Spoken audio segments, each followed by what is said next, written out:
Welcome, dear students. This is your chemistry class on solid state numericals.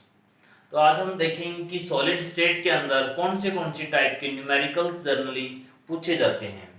तो इसमें जो पहला न्यूमेरिकल है उसमें क्या करते हैं बेटा, ऐसे रेशियो पूछते हैं, जैसे A2B3 या A1B3, A एटम 1 है तो B कितने हैं, मीन्स आपस में इनकी रेशियो क्या है। ये एटम 3 भी हो सकते हैं, ABC। तो इस टाइप के न्यूमेरिकल पूछते हैं।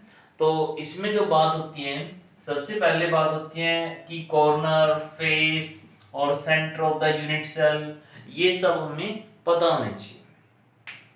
तो देखिए, जो कॉर्नर्स की बात अगर कहें, कॉर्नर्स का मतलब है कि एक रूम के अंदर 8 कॉर्नर होते हैं। रूम को तुम यूनिट सेल समझ लीजिए, जो क्यूबिक यूनिट सेल है that is like our room.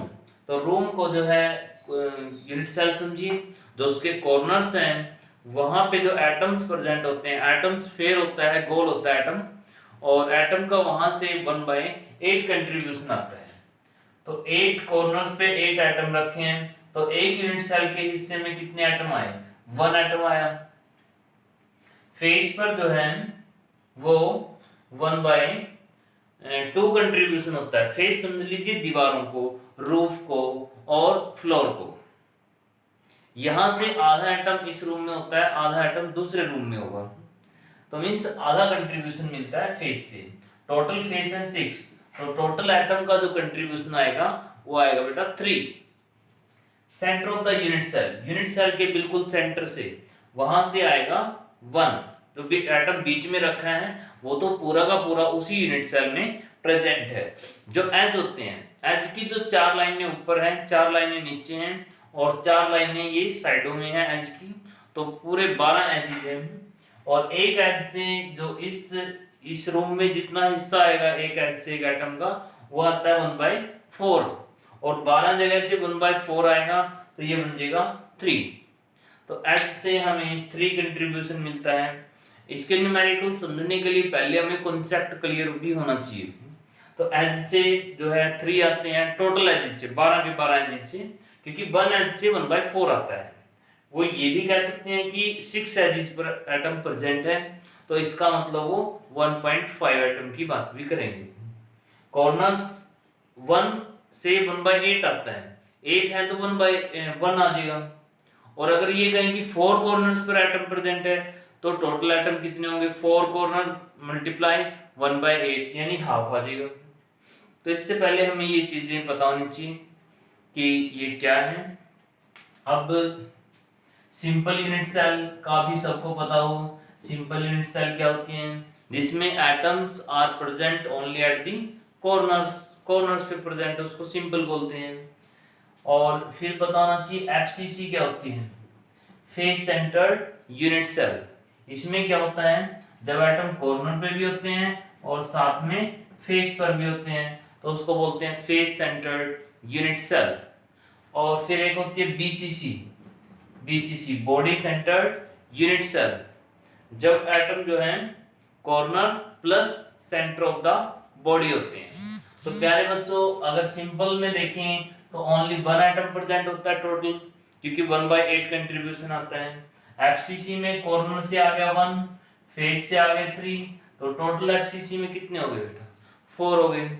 BCC में एक आ गया कॉर्नर से, एक आ गया सेंटर से, 2, तो बीसीसी में 2 एटम प्रेजेंट होते हैं। तो आइए इस कॉन्सेप्ट पे किस टाइप के न्यूमेरिकल बनते हैं वो हम इसमें देखेंगे। तो जैसे इसमें क्या करते हैं बेटा, एक क्वेश्चन देते हैं कि ए एटम है और बी एटम। ए एटम जो है फेसिस पर है, सारे फेसिस पर है, और बी एटम जो है वो सारे कॉर्नर्स पर है। सी एटम जो है सारे एजेस पर है।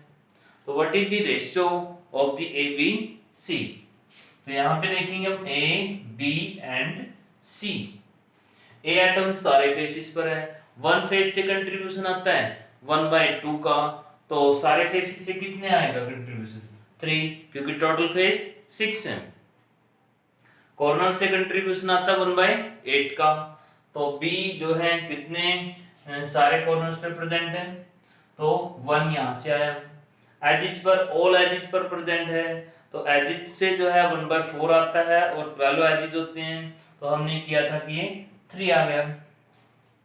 तो ये रेशियो क्या बनी, A3 B1 और C3। अब प्यारे बच्चों इसमें चेंज भी कर सकते हैं, जैसे मैं क्वेश्चन दे देता हूँ कुछ इस तरीके से कि 3 फेसिस पर है, 4 कॉर्नर्स पर है और 8 एजिज पर है। ऐसे भी इस न्यूमेरिकल को चेंज कर सकते हैं कि A एटम 3 फेसिस पर है। अगर A एटम 3 फेसिस पर है तो प्यारे बच्चों 3 फेसिस पर है, तो इसमें क्या करेंगे हम, 1 फेस से कितना आता है 1/2, 3 फेस से कितना आएगा 1/2 प्लस 1/2 प्लस 1/2, 3 टाइम्स 1/2 यानी कि 3/2 1.5। 3 फेसिस से आया, 4 कॉर्नर से, 1 कॉर्नर से आता है 1/8, 4 से आएगा 1/2। देखिए कॉर्नर कितने हैं, कॉर्नर से कितना मिलता है 1/8 मिलता है, कितने कॉर्नर है ये 4। फिर एजिज, सी जो है एजिज पर है, एजिज से हमें कितना मिलता है 1/4 है, कितने एजिज ये 8 एजिज है। तो ऐसे हम कर सकते हैं इनको। अब इसको क्या लिख सकते हैं, A 3/2 है, B जो है 1/2 है और C जो है वो 2 है। तो देखिए प्यारे बच्चों यहाँ पे होल नंबर नहीं आया है, तो हम इसको एक होल नंबर लेके आने के लिए एक सुटेबल नंबर से मल्टीप्लाई कर देंगे ताकि ये होल नंबर में रेशियो आए। अगर मैं 2 से मल्टीप्लाई करता हूँ तो ये 6 बन जाता है, और ये जो है 2 बन जाता है, और ये जो है 4 बन जाएगा। तो ये सब जो है डबल हो जाएंगे। तो इस टाइप के न्यूमेरिकल्स रेशियो के ऊपर आते हैं बेटा। तो इससे आगे जो हम दूसरी टाइप के न्यूमेरिकल की स्टार्ट कर, तो दूसरा जो न्यूमेरिकल बनेगा बेटा इसके ऊपर, वो बनेगा हमारे ADR के रिलेशन पर। A, D और R का क्या रिलेशन है। A जो है यहाँ पे इस यूनिट की जो है एज लेंथ होती है, जैसे इसको A बोलते हैं। जो यूनिट सेल होती है इसकी जो एक साइड की जो लेंथ होती है यानी कि एज लेंथ, उसको A बोलते हैं। D जो है यहाँ पे नेबरिंग डिस्टेंस को बोलते हैं। नेबरिंग डिस्टेंस मींस पड़ोसी एटम का डिस्टेंस क्या है, और डिस्टेंस हम सेंटर टू सेंटर मिलाने को कहेंगे। जैसे दो एटम के बीच का डिस्टेंस क्या है, तो इसके सेंटर से इसको सेंटर को हम मिलाएंगे, तो ये इनके नेबरिंग डिस्टेंस बनेंगे। R जो है रेडियस है उस एटम की। तो ADR का रिलेशन भी बड़ा इंपॉर्टेंट होता है, और ये सिंपल यूनिट सेल में, फेस सेंटर्ड यूनिट सेल में और बॉडी सेंटर्ड यूनिट सेल, तीनों ही यूनिट सेल में इसको देखा जाता है। अब देखिए सिंपल यूनिट सेल में क्या होता है, atoms are present only at the corners. तो ये एटम दोनों आपस में टच होते हैं, ये दोनों एटम जो आपस में टच होते हैं।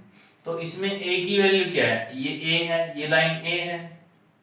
अगर मैं D कहूं तो इसके सेंटर से इसको सेंटर को मिला यही D है, तो यहाँ पे क्या है यही D है, और D जो है नेबरिंग डिस्टेंस हो गया, तो इसकी रेडियस प्लस इसकी radius D equal to 2R। तो D तो प्यारे बच्चों हमेशा 2R के इक्वल होगा ही होगा। तो A equal to D and D equal to 2R, ये सिंपल के लिए है। तो इसमें सिर्फ फॉर्मूले ध्यान रखने हैं। वो तुमसे अगर D कहेंगे D दे देंगे, ठीक है, D दे देंगे R पूछ लेंगे, या R दे देंगे D पूछ लेंगे, A दे देंगे D पूछ लेंगे, D दे देंगे R पूछ लेंगे। तो ऐसे क्वेश्चन वो पुटअप कर सकते हैं। जैसे अगर यही चीज हम FCC में नोट करते हैं तो इसमें फेस सेंटर्ड यूनिट सेल है when atoms are present at the corners and the face. तो फेस में मैं किसी एक दीवार को ले लेता हूँ, समझो एक रूम की दीवार है, इसमें एक एटम इस कॉर्नर पे है और दूसरा एटम इस दूसरे कॉर्नर पे प्रेजेंट है, और ये एटम दीवार के अंदर है, बीच में है। तो अब इसमें ADR देखें, देखो किसी भी यूनिट सेल की जो लेंथ होती है A होती है, ये भी A है और ये भी A है, ऐसे भी A है, ऐसे भी A है। तो ये कितना है, अगर ये A है, ये A है, तो ये क्या बनेगी, ये पाइथागोरस के अकॉर्डिंग जो है √2A बनेगी। अगर मैं डी के रिस्पेक्ट में बात करूं, देखो इसके डिस्टेंस से इसका डिस्टेंस मिलाया सेंटर से सेंटर, तो ये एक डी हो गया, दिस इज वन डी। और यहाँ इसके डिस्टेंस से दूसरा डिस्टेंस, इसके सेंटर से दूसरे का सेंटर, तो ये दूसरा डी हो गया। तो एक डी यहाँ पे आ गया और दूसरा डी यहाँ पे आ गया, यानी कि ये 2d के इक्वल है। यही एक लाइन √2 के इक्वल है और यही लाइन 2d के इक्वल है। और d की वैल्यू होती है हमेशा 2r, डबल ऑफ रेडियस। तो मैं यहाँ पे कहूंगा 2 × 2r, जिसका मीनिंग है 4r। तो ये मेरे पास ADR का रिलेशन FCC के अंदर आ गया, क्योंकि वो अगर D देते हैं वो A पूछ लेंगे, A देते हैं D पूछ लेंगे। तो इस तरीके से तुम जो है अपने आप ही रिलेशन डेवलप कर सकते हो और न्यूमेरिकल सॉल्व कर सकते हो। अगर हम बात करें BCC की, BCC को थोड़ा ध्यान से समझना बच्चों। तो BCC को समझने के लिए हम क्या करते हैं, देखिए BCC में जो एटम प्रेजेंट है वो कॉर्नर में तो है ही है, और साथ में कहाँ पे है, वो रूम के सेंटर में भी है। तो एक डायगोनल हम निकालेंगे जो एक कॉर्नर से रूम के दूसरे कॉर्नर तक जाएगा और बीचों बीच होते हुए रूम के जाएगा। समझ रहे होंगे आप मैं किस डायगोनल की बात कर रहा हूँ बेटा। तो ये जो है इस पार्ट से स्टार्ट होके इस पार्ट पे पहुंच रहा है, बीच में रूम के एक और एटम है उसको भी ये क्रॉस कर रहे हैं। अगर हम इसकी वैल्यू देखें क्या है, अगर इसकी साइड ए होती है तो फिर ये कितना होता है, ये जो लाइन है, ये जो डायगोनल है, ये √3a होता है। चाहे तो तुम इसको कैलकुलेट कर सकते हो, क्योंकि जो रोम का ये डायगोनल होता है बीच वाला, तो ये a हो गया, और इसके फर्श से जाएं, फ्लोर से जाएं अगर हम, तो ये √2a हो गया।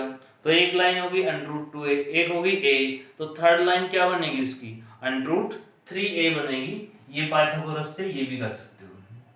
तो ये हो गया √3a। अब d के हिसाब से क्या है, एक एटम के सेंटर से दूसरा सेंटर मिलाया तो ये d बना, फिर एक दूसरा d, तो ये 2d के इक्वल है। और d किसके इक्वल है, d इक्वल टू 2r, यानी कि 4r के लिए। ये रिजल्ट आ गया हमारे पास BCC का रिजल्ट। तो एक तो ये रिजल्ट हमें बनाने आना चाहिए, या फिर डायरेक्ट वैल्यू याद कर लो जो बुकों में दी है। तो ADR के रिलेशन है, D is the neighbouring distance, A is the unit cell की जो एज है, जो साइड है, and R is the radius of atom. तो इसमें किस टाइप के क्वेश्चन देते हैं कि मान लो कह देंगे कि जो R की जो वैल्यू है वो है 100 पिकोमीटर। ये कह रहे हैं कि D कैलकुलेट करिए। तो D कैसे कैलकुलेट करेंगे, तो हम लिखेंगे 2D इक्वल टू 4R। ये 2 कहाँ जाएगा, डिवाइड में। अब R की वैल्यू क्या दी है 100, तो मैंने 100 पुट कर दिया। तो इस तरीके से हम इन आंसरों को सॉल्व कर सकते हैं। तो प्यारे बच्चों, सबसे इम्पोर्टेंट इसमें क्या है कि तुम्हें ये रिलेशन आना चाहिए। अगर तुम्हें रिलेशन आते हैं अलग अलग, सिंपल का, FCC का और BCC का, तो बड़ा सिंपल है। वो D देंगे A पूछ सकते हैं, A देंगे D पूछ सकते हैं, R देंगे D पूछ सकते हैं। तो ऐसे हम जो है इनको सॉल्व कर सकते हैं। तो अब हम दूसरी न्यूमेरिकल की टाइप की तरफ। प्यारे बच्चों, जो थर्ड न्यूमेरिकल आएगा वो आएगा तुम्हारा डेंसिटी ऑफ यूनिट सेल पे। डेंसिटी का मतलब मास बाय वॉल्यूम होता है। देखो एक यूनिट सेल बहुत ही छोटी होती है, एंड उसमें जो एटम्स प्रेजेंट हैं वो इस तरीके से हैं, उसमें एक एटम है, 2 हैं, 3 हैं, ये एटम्स हैं। कोई वहाँ पे मॉल्स ऑफ एटम्स प्रेजेंट नहीं हैं, तो वहाँ पे ओनली 1 2 3 4 कुछ इस जैसे एटम्स प्रेजेंट होंगे। तो इसमें प्यारे बच्चों हम क्या कैलकुलेट करेंगे, सबसे पहले मास, कि उसका मास क्या होगा, उन एटम्स का मास क्या होगा। तो देखिए अगर मैं कैपिटल M लिखता हूँ और ये ग्राम में है, कैपिटल MG इन ग्राम, तो ये 1 मोल एटम का मास होगा। अगर मैं डिवाइड कर दूं इसको एवोगाड्रो नंबर से, जो 6 × 10⁻23 होता है, ये बन जाता है मास ऑफ 1 एटम। क्योंकि देखिए ये है मास ऑफ 6 × 10⁻23, एटम का मास कितना होता है, mg होता है। 1 एटम का मास क्या होगा, mg/m²। Na। तो ये क्या आ गया, mass of one atom.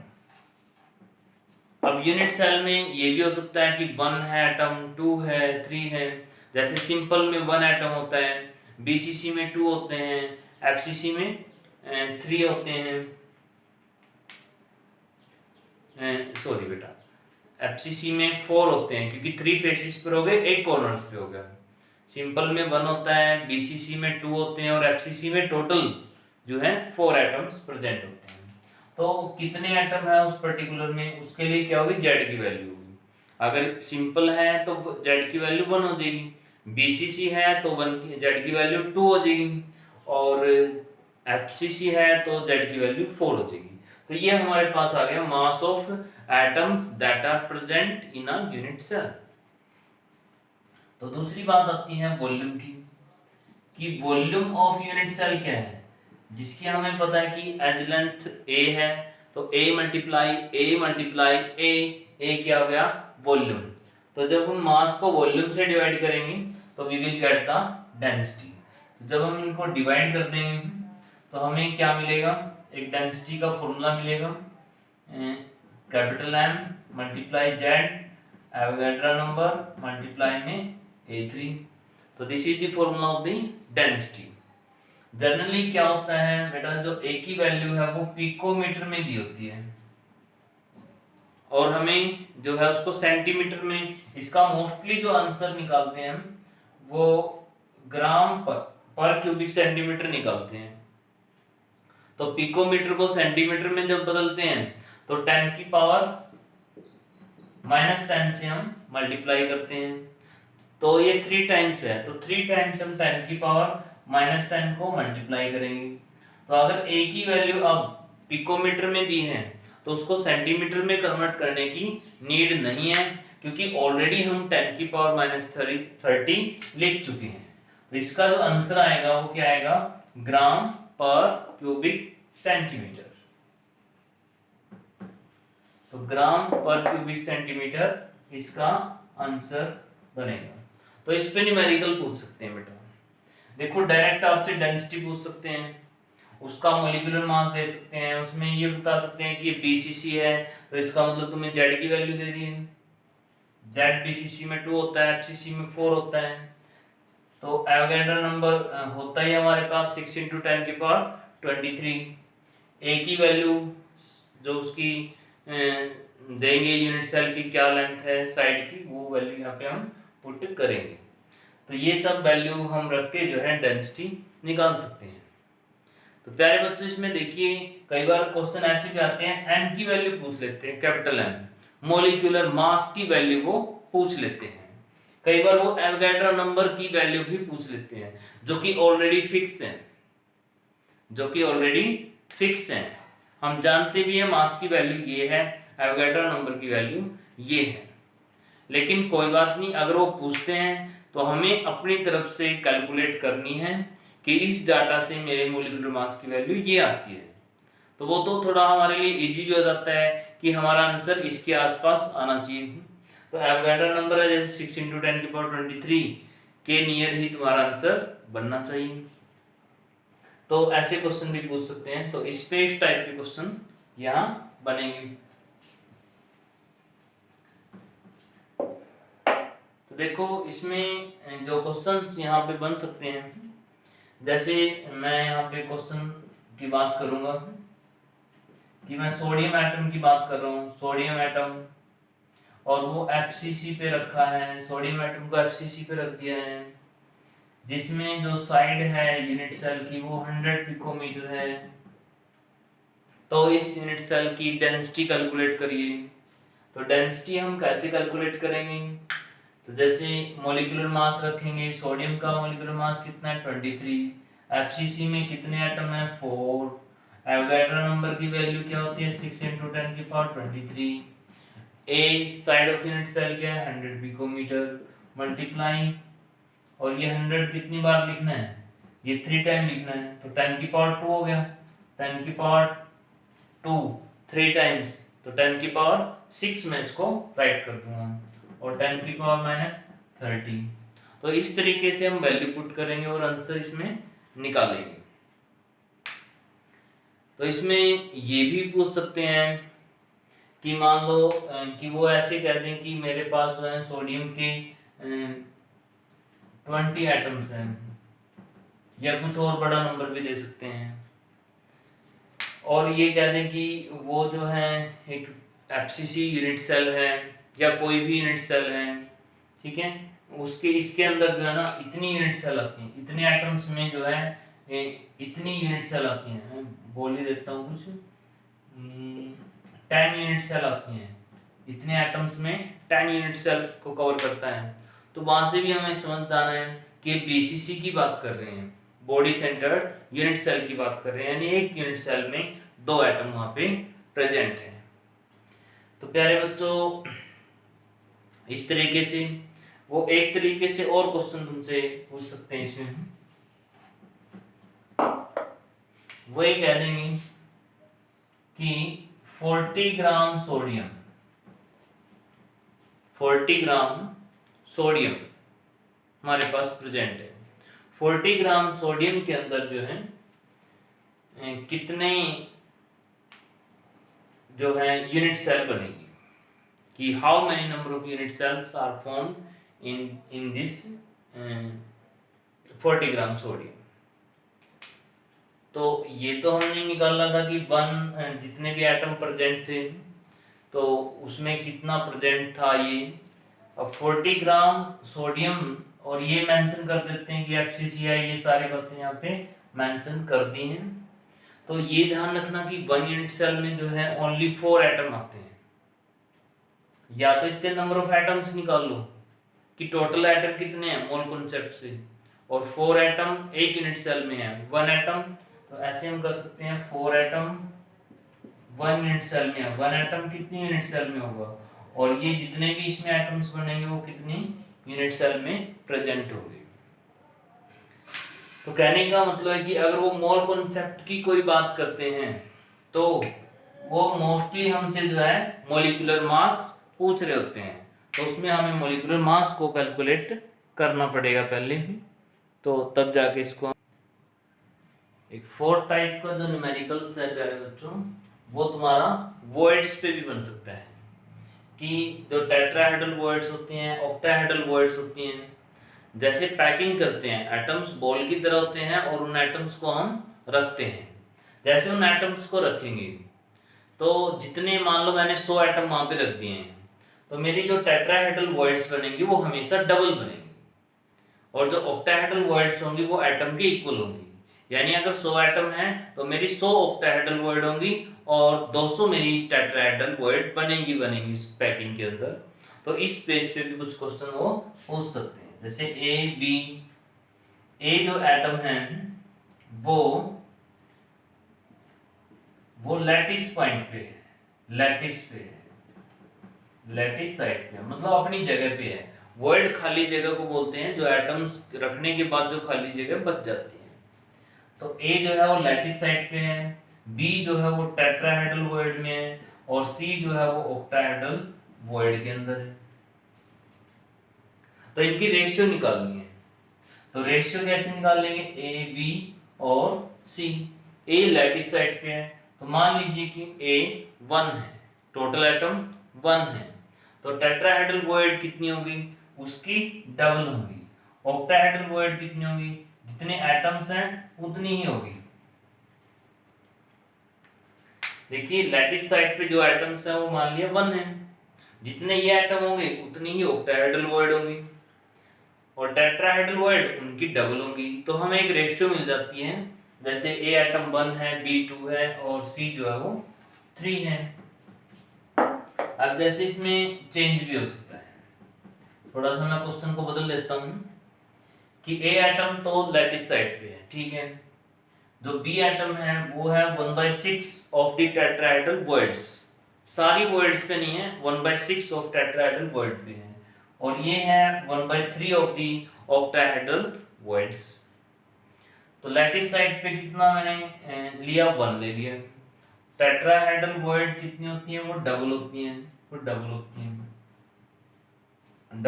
Tetrahedral void, लेकिन ये उसके पूरे में नहीं है, 1/6 पार्ट पर है। ऑक्टाहेड्रल वर्ड जितने एटम्स हैं उतनी होती हैं, लेकिन ये भी पूरे में नहीं है, ये भी उसके 1/3 पार्ट में है। तो यहाँ पे जो रेशियो आई वो क्या आई, A1 B 1/3 C 1/3। तो मैं एक स्टेबल नंबर से यहाँ मल्टीप्लाई कर दूंगा ताकि ये होल नंबर आ जाए। 3 से मल्टीप्लाई कर देता हूँ, A3 और B1 और C1। इसका आंसर बनेगा A3 B1 एंड C1। तो इस टाइप के न्यूमेरिकल भी जो है वॉइड्स के ऊपर पूछ सकते हैं। दूसरी जो वॉइड के ऊपर न्यूमेरिकल, एक और वॉइड पे जो न्यूमेरिकल बन सकता है प्यारे बच्चों, वो ये है। देखिए जो टेट्राहेड्रल वॉइड की रेडियस, इसका फॉर्मूला होता है 0.0225। 0.225 यहाँ पे पॉइंट है प्यारे बच्चों। ऑक्टाहेड्रल वॉइड की रेडियस जो है वो 0.414 r है। ये जो r है, this is the radius of atom. जो पैकिंग करी गई है उन एटम की रेडियस क्या है, वो ये रेडियस है। और radius of tetrahedral radius, octahedral radius क्या है। अगर वो एटम की रेडियस दे देते हैं, कोई भी टेट्राहेड्रल की रेडियस पूछते हैं या ऑक्टाहेड्रल रेडियस की रेडियस पूछते हैं, तो हम क्या कर सकते हैं, इस फॉर्मूले से भी सोल्व कर सकते हैं। जैसे मान लीजिए कि कहा कि जो एटम की रेडियस है वो है 100 पिकोमीटर, तो वॉइड की रेडियस क्या होगी, ऑक्टाहेड्रल वॉइड की रेडियस क्या होगी। तो मैं क्या करूँगा, 0.14 को 100 से मल्टीप्लाई कर दूंगा, ये मेरी ऑक्टाहेड्रल वॉइड की रेडियस आ जाएगी। अगर ये कहते हैं कि एटम की रेडियस ये है, जिन एटम्स के साथ पैकिंग करी गई है, तो उसकी रेडियस की वॉइड क्या बनेगी। देखिए जो वॉइड है खाली जगह, वो भी मैंने एक स्फीयर की तरह मान लिया है, गोले की तरह है, और उसकी भी अपनी रेडियस होती है। तो इसी तरीके से अगर वो टेट्राहेड्रल वॉइड की रेडियस पूछते हैं, तो मैं 0.225 मल्टीप्लाई 100 यहाँ पे कर देता हूँ। देखिए वो क्वेश्चन इसमें ऐसा भी पूछ सकते हैं कि टेट्राहेड्रल वॉइड रेडियस भी पता लग गई तुम्हें, ऑक्टाहेड्रल वॉइड की भी रेडियस पता लग गई। वो ऐसा भी पूछ सकते हैं कि मेरे पास एक छोटा सा एटम है जिसकी रेडियस है 50 पिकोमीटर। 50 पिकोमीटर, क्या ये एटम किसी भी वॉइड में पैक हो सकता है, टेट्राहेड्रल में या ऑक्टाहेड्रल में, ये क्या ये एडजस्ट हो सकता है।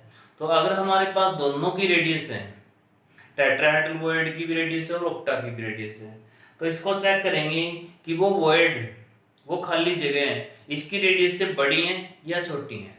अगर वो इससे बड़ी है तो ये एटम उनके अंदर फिट हो सकता है, अदरवाइज ये फिट नहीं हो सकता। तो इस टाइप के न्यूमेरिकल भी यहाँ बन सकते हैं। तो जो मोस्ट इम्पोर्टेंट न्यूमेरिकल्स हैं वो फर्स्ट यूनिट में कहाँ से बनते हैं वो हमने डिस्कस कर लिए बेटा। तो इसमें सबसे इम्पोर्टेंट पार्ट है कि जो थ्योरेटिकल पार्ट है उसका कॉन्सेप्ट तुम्हारा पहले क्लियर होना चाहिए, then you can do numerical very easily. तो थैंक यू बेटा, आज इतना ही करते हैं।